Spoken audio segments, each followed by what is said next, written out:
জয় মা লক্ষ্মী। হ্যালো প্রিয় দর্শকেরা, আপনাদের সবাইকে আমার ইউটিউব চ্যানেলে স্বাগত। আজ 19শে আষাঢ়, 4 জুলাই, বৃহস্পতিবার।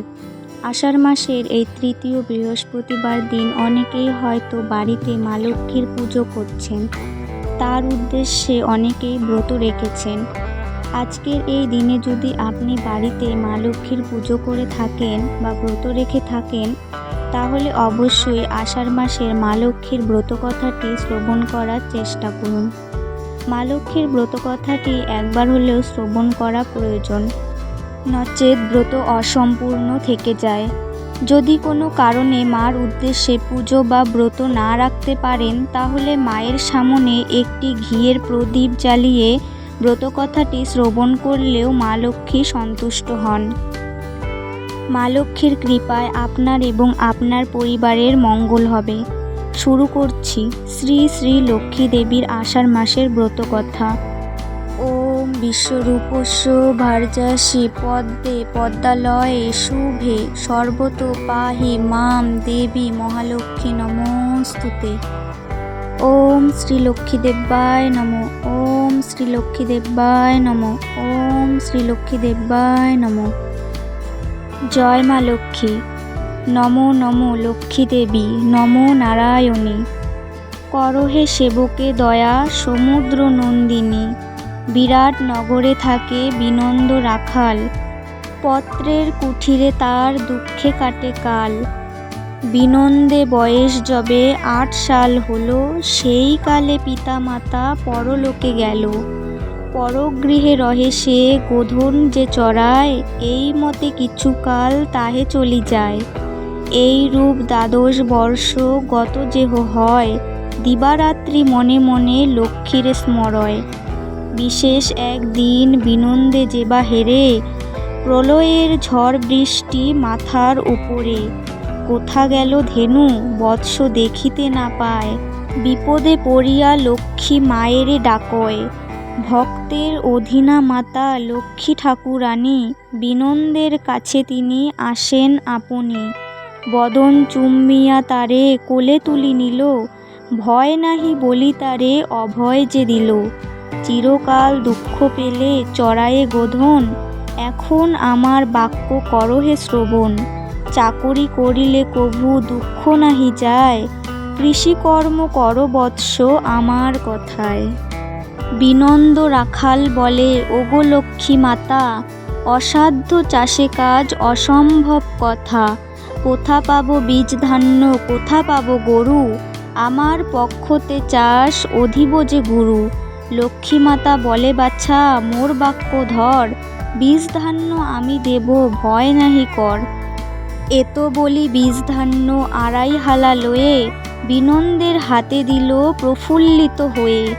আষাঢ়ের গুরুবার আজি দিন ভালো, শ্মশান ভাগার আদি আছে যত খালো বিলো। একে একে বুনে এসো এই বীজ ধান, লক্ষ্মীর কৃপায় দেখো অপূর্ব বিধান। 2.5 দিনের মধ্যে পেকে ওঠে ধান, বিনন্দ কিষান মাঠে ধান্য তুলে দেয়। দিবারাত্রি করি ধান্য গৃহতে তুলয়। যে দেশের রাজা হয় অতি দুরাচার, বিনন্দে ডাকিয়া কহে ধান্য নিলে কার। যত ছিল বনভূমি ভাঙিলে সকলে, কোন সাহসেরে বেটা ধান্য তুলে নিলি। যাও হে কোটাল তুমি ধান্য তুলে আনো, ধরিয়া বেটাকে আজি চারিবে ধানো। 52 বটি পাকা ধান্য 20 খামার, লুটিয়া লইল সব রাজার সরকার। পথে আসি বিনন্দে কাতরে মাকে ডাকে, ভক্তের অধীনা লক্ষ্মী আসি বলে তাকে। তব ধান্য নিল রাজা মদমত্ত হইয়া, 2 হাতে করিবে দান গলে বস্ত্র দিয়া। এত কহি মা লক্ষ্মী রাজার যত ধন, ছলেতে হরিলা তার শোনো বিবরণ।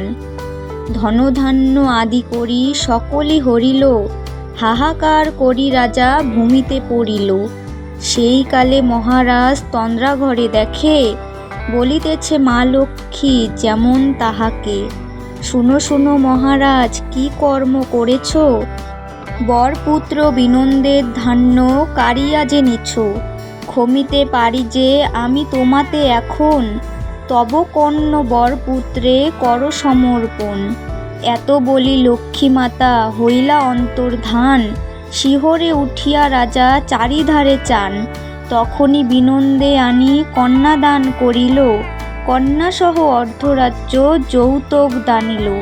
কিছুকাল পরে রাজা স্বর্গধামে গেলা, সে দেশের মহারাজা বিনন্দ হইলা। সুখেতে রাজ্য করে বিনন্দ লক্ষ্মী বরে, প্রতি মাসে লক্ষ্মী পূজা প্রতি গুরুবারে। আষাঢ় মাসের ব্রত এ হইল বিশেষ, হরধ্বনি দাও সবে শুনতে যে বেশ। লক্ষ্মী দেবীর ব্রত কথা বড়ই সুমধুর, রোগ শোক বিঘ্ন সব যাতে হয় দূর।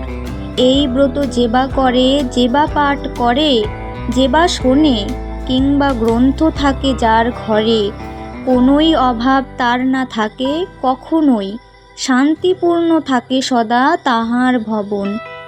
অপুত্রর পুত্র হয় নির্ধনের ধন, ইহলোকে সুখে অন্তে বৈকুণ্ঠে গমন। এই ব্রত করিতে যেবা দেয় উপদেশ, লক্ষ্মী দেবী তার প্রতি তুষ্ট সবিশেষ। এই ব্রত দেখিয়া যেবা করে উপহাস, লক্ষ্মীর কোপেতে হয় তার সর্বনাশ। লক্ষ্মী দেবীর ব্রত কথা হলো সমাপন, উলুধ্বনি দাও সবে যত পতিগণ। প্রণমিয়া লক্ষ্মী পদে জুড়ি দুই কর, পদে পদে ভক্তি থাকে মাও এই বর। সিথিতে সিঁদুর দাও যত এওগণ, হাসি মুখে যাও সবে আপন ভবন। আশা করছি আপনাদের সবার ভিডিওটি ভালো লেগেছে। ভিডিওটি ভালো লাগলে অবশ্যই ভিডিওটিতে একটি লাইক দিয়ে দিবেন আর কমেন্টে জয় মা লক্ষ্মী লিখতে ভুলবেন না। এবং যারা চ্যানেলে নতুন তারা অবশ্যই চ্যানেলটি সাবস্ক্রাইব করে দিয়ে পাশে থাকা বেল আইকনটি প্রেস করে দিবেন, যাতে করে নতুন কোনো ভিডিও আপলোড করলে সবার প্রথমে আপনাদের কাছে পৌঁছে যায়। মা লক্ষ্মীর কৃপায় আপনারা সবাই ভালো থাকবেন, সুস্থ থাকবেন। ধন্যবাদ।